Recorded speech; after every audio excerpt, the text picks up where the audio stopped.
خبر شامل کرتے ہیں کراچی سے، جہاں طیاروں پر لیزر لائٹ مارنے کے معاملے پر سول ایویشن نے پولیس سے مدد مانگ لی ہے۔ 10 اور 17 اکتوبر کو کھوکھرا پار سے طیاروں پر لیزر لائٹ ماری گئی تھی اور ملزمان کی گرفتاری کے لیے ٹیم تشکیل دے دی گئی ہے، یہ کہنا ہے پولیس حکام کا۔ ہمارے ساتھ لائن پر ہوں گے نوید کمال، مزید تفصیلات دیں گے۔ نوید، بتائیے گا اس بارے میں اور کیا فیصلے ہوئے ہیں؟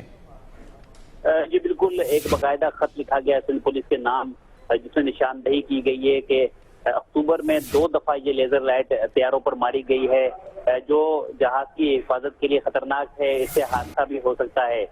سول ایویشن اتھارٹی نے پولیس سے مطالبہ کیا ہے کہ یہ علاقے پولیس کے حدود میں آتے ہیں، پولیس ان ملزمان کو جو ہے فوری طور پہ گرفتار کرے اور ان طیاروں کی جو لیزر لائٹ مارنے کا جو سلسلہ ہے اس کی روک تھام کے لیے اقدامات کرے۔ پولیس نے ٹیم تشکیل دے دی ہے۔ پولیس کا یہ کہنا ہے کہ ان ملزمان کو جو ہے جلد گرفتار کیا جائے گا اور اس معاملے کو جو روکا جائے گا۔ واضح ہے کہ ملیر کھوکھرا پار کے علاقے سے یہ 2 دفعہ لیزر لائٹ ماری گئی تھی۔ یہ دونوں پروازیں جو ہے لاہور اور فیصلہ آباد بہت شکریہ آپ کا نوید کمال۔ لاہور سے آپ کو اپڈیٹ کرتے ہیں۔ گارڈن ٹاؤن اور مسلم ٹاؤن میں LDA نے آپریشن کیا ہے۔ غیر قانونی کمرشل